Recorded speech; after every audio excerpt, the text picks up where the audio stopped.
Hello everyone, আমি সুস্মিতা। আজকের একটি নতুন ব্লগে তোমাদের সবাইকে অনেক অনেক স্বাগত। আশা করি সবাই খুব ভালো আছো, সুস্থ আছো, আর আমরাও খুব ভালো আছি। আগের দিন ব্লগে যেখানে শেষ করেছিলাম আজ ওখান থেকেই শুরু করছি। ভোর 4:30টাতে উঠে পড়েছি। তো উঠেই আগে আমি রান্নাবান্নাটা কমপ্লিট করে নেব।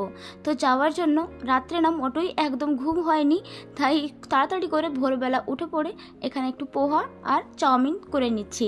তো তাড়াতাড়ি রান্নাটা কমপ্লিট করার পর স্নান টান করে এখন আমি একদম রেডি। মোটামুটি 4টে লেয়ারের জামা কাপড় পরে নিয়েছি, আর এটা হচ্ছে একদম ওয়াটারপ্রুফ জ্যাকেট। তো যদি স্নোও পড়ে তাহলে কোনো অসুবিধা হবে না। তো এখন মোটামুটি বাজে এই 6:10 মতো। একদম বেরিয়ে পড়েছি, সময় একদম টাইম নিয়ে হাতে বেরিয়েছি। এই যে আমরা এখন জেআর লাইন হয়েই যাব। তো ট্রেনে সঙ্গে সঙ্গে দাঁড়িয়েছিল, তো আমরা লাকিলি পেয়েও গেছি। এর পরের ট্রেনটা পেলে না অনেকটা দেরি হয়ে যেত। তো মোটামুটি 2টো ট্রেন চেঞ্জ করে আমরা এখন পৌঁছে গেছি নাগোয়াতে।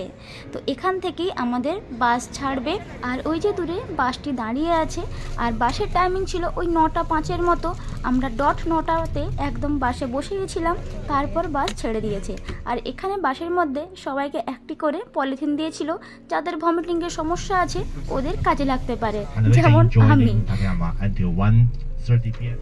আর ইনি ছিলেন আমাদের গাইড, যিনি খুব সুন্দর করে সমস্ত কিছু এক্সপ্লেন করে দিচ্ছিলেন যে আমরা কোথায় কোথায় ঘুরতে যাচ্ছি আর বাস কোথায় মাঝখানে হল্ট করবে। তো আমরা মোটামুটি 2টো জায়গায় ঘুরবো। প্রথম যাব তাকায়ামাতে, তারপর সেখান থেকে শিরাকাওয়াগো। 2টো জায়গাতে খুব স্নোফল হচ্ছে। তো চলো এখন এই দৃশ্য দেখতে দেখতে যাওয়া যাক। তো এখন আমরা চলে এসেছি তাকায়ামাতে নয়, একটি অন্য জায়গায়। মাঝখানে হল্ট করেছে বাস ওয়াশরুম যাওয়ার জন্য সবার। বাট এখানে এত সুন্দর স্নোফল দেখে আমার আর কোনো দিকে চোখ যায়নি। এই সুন্দর সুন্দর স্নোগুলোকে নিয়ে আমি এখন খেলায় ব্যস্ত হয়ে গেছি। তো প্রথমবার এত স্নোফল দেখে আমি খুব খুশি। লাইফে ফার্স্ট টাইম এই স্নো দেখছি নিজের চোখে। প্রথমে তো কতবার টিভিতে দেখেছি, সবার মুখে শুনেছি, বাট আজ নিজের চোখে দেখে জাস্ট অবিশ্বাস্য মনে হচ্ছে। তো এখন আমরা পৌঁছে গেছি তাকায়ামাতে। আর এখানেই দেখো এই হচ্ছে পুরো জায়গাটা। আর এখানে আমাদের বাস এই যে হল্ট করেছে, বাস এখানেই দাঁড়াবে। আর মোটামুটি আমরা এখানে 2.5 ঘন্টার মতো স্পেন্ড করব। আর ঠিক 2.5 ঘন্টার মধ্যেই এখানে বাসের কাছে পৌঁছে যেতে হবে।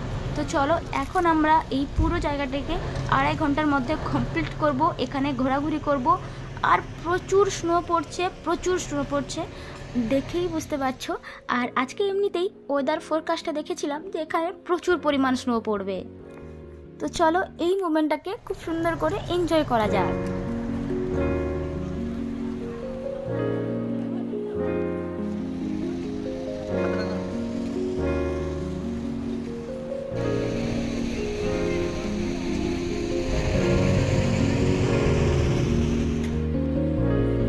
আর এই যে গাছের পাতার উপর এত সুন্দর করে স্নোগুলো পড়ে আছে, যেন মনে হবে এক্ষুনি স্নোগুলোকে তুলে নিই আর নিজের মতো করে খেলা করি। আর জানো স্নোগুলো একদম নরম তুলোর মতো। তুমি যখনই ওকে হাতে নিয়ে একদম স্কুইচ করবে না, তখনই বুঝতে পারবে ঠান্ডাটা কতটা। আর প্রথম আমি একদম 1.5-2 ঘন্টা মতো বিনা গ্লাভস পরে রীতিমতো এই বরফ নিয়ে খেলা করেছি। কিন্তু তারপরে এত কনকনে ঠান্ডা আমার হাতে লাগছিল যে হাত যদি সেই মুহূর্তে কেউ কেটেও দিত না তাও বুঝতে পারতাম না। গোটা বডিতে ঠান্ডাটা না লাগলেও এই হাতে আর পায়ে কিন্তু প্রচণ্ড ঠান্ডা লাগছিল। আর এটা হচ্ছে এই কানেলের পাড়টা, যেখানে আমরা প্রচুর মজা করেছি। আর অনেক স্মৃতি রয়েছে, যে স্মৃতিগুলো আমি এই ফোনের মধ্যেও ক্যাপচার করে রাখতে পারিনি। আর এখানে নিচে না একটা দারুণ মজার ঘটনা হয়েছে। নিচে একটা ছোট্ট চাতাল রয়েছে, ওখানে অনেক পায়রা রয়েছে। আর তুমি যদি হাতটাকে খুব সুন্দর করে বাড়িয়ে দাও, ওরা না হাতের উপর উঠে আসে আর ভাবে যে ওখানে কিছু খাওয়া দাওয়ার আছে, বেচারা। বাট আমরা ওদেরকে খাবার দাওয়ার একদম দিতে পারবো না, এটা কিন্তু একদম অ্যালাউড নয়। আরও একটা মজার ঘটনা এখানে ঘটেছে। আমরা এখানে আমাদের লাঞ্চটা করেছি, এটা বড় কথা নয়, কিন্তু লাঞ্চ করার সময় না প্রচুর স্নো পড়েছিল। এত স্নোফল এর আগে কিন্তু একদমই হয়নি। আমরা খাবার খেতে খেতে স্নোটাও খেয়ে ফেলেছি। তো চলো আমাদের এতক্ষণ পর্যন্ত তাকে আমার সফরটা কমপ্লিট হলো। এবার আমরা চলে এসেছি শিরাকাওয়াগোতে। মানে বুঝতে পারছো, তাকে আমার থেকে শিরাকাওয়াগোতে কিচ্ছু বোঝা যাচ্ছে না, চারদিকে এই কটা ঘর আর শুধু স্নোফল হচ্ছে, মানে হিউজ স্নোফল হয়েছে, মানে যার ধারণা আমি তো একদমই করতে পারিনি। এখানে এসে আমাকে অসম্ভব ঠান্ডা লেগেছিল, মানে তাকে আমার থেকেও আরও বেশি। ওখানে 2.5 ঘন্টা মতো স্পেন্ড করার পর যখন আমরা সিরাকাওয়াগোতে আসি, তখন আর ওই মজাটা করার মতো আর ক্ষমতা কিন্তু আমার মধ্যে ছিল না, কিন্তু আমার হাজব্যান্ডের মধ্যে ওই অদম্য ইচ্ছা আর অদম্য শক্তি ওর মধ্যে ছিল, আর প্রচুরও মজা করেছে এখানে। চলো এবার আমরা হাঁটতে হাঁটতে গ্রামের ভেতরে ঢুকবো।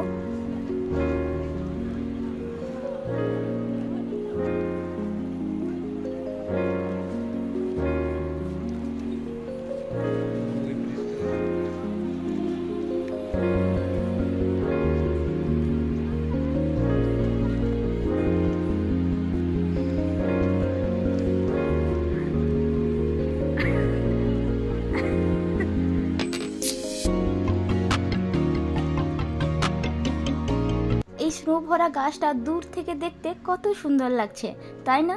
আর এখানে দেখো গাছের পাতাগুলোতে একদম স্নো ভর্তি হয়ে একদম কুঁকড়ে গেছে। তো চলো এবার আমরা এই যে ঝুলন্ত ব্রিজ আছে এটাকে কমপ্লিট করলেই পৌঁছে যাব একদম গ্রামের ভেতরে। এই ঝুলন্ত ব্রিজের নিচ দিয়ে বয়ে গেছে একটা নদী, আর এই ঝুলন্ত যে ব্রিজটা না, এখানে এত বরফ পড়েছে সবাই প্রচুর স্কিড করছে, মানে একটু যদি স্পিডিলি তুমি হাঁটতে শুরু করো তাহলে কিন্তু পড়ে যাওয়া একদম বাধ্যতামূলক।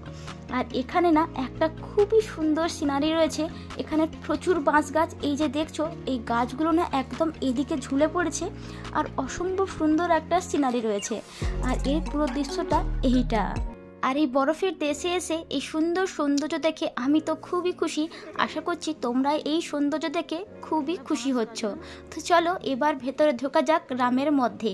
এই গ্রাম হচ্ছে না 200 থেকে 300 বছরের পুরনো, ইউনেস্কোতে একটা ওয়ার্ল্ড হেরিটেজ হিসাবে একে রাখা হয়েছে।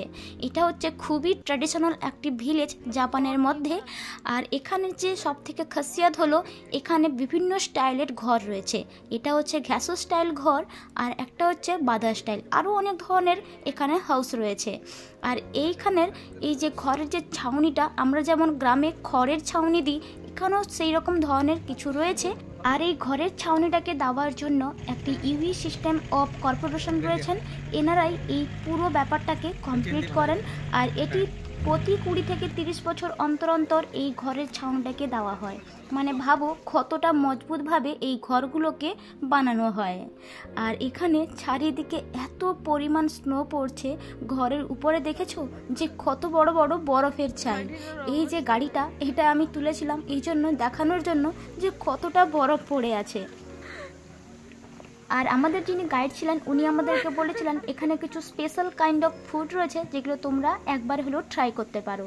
তার মধ্যে ছিল ওই যে মাউন্টেন ভেজিটেবলস, যেটা এখানে কিছু পাহাড়ি সবজি রয়েছে, ওটাকে সেদ্ধ করে দিয়ে দেবে। আর সঙ্গে গিল্ড তোফু, সোবা, হোবা মিশো, আরও অনেক ধরনের বিভিন্ন ধরনের স্টাইলের খাবার ছিল, বাট আমরা এগুলো একবারও ট্রাই করে দেখতে সময়ও পাইনি আর করার কথাও ভাবিনি। আর এখানে চারিদিকে কোথায় যে কি রয়েছে সত্যিই কিছু বোঝা যাচ্ছে না, চারিদিকে তো শুধু স্নো আর স্নো।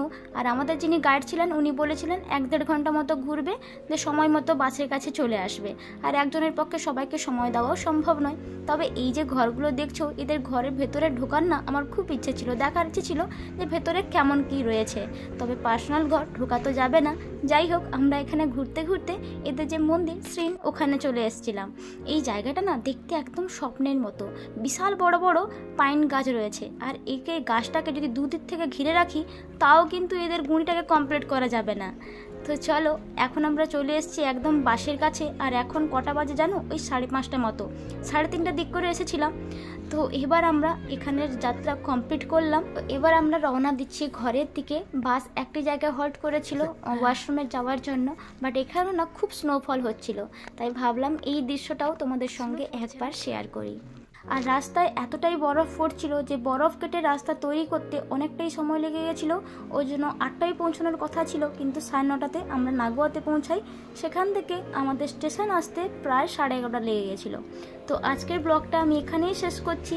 কেমন লাগলো অবশ্যই কমেন্ট করে জানাবেন। আর যদি ভালো লাগে অবশ্যই একটা লাইক, শেয়ার অ্যান্ড সাবস্ক্রাইব করতে একদম ভুলবে না। তো দেখা হবে নতুন একটা ব্লগে। এখন বাই বাই।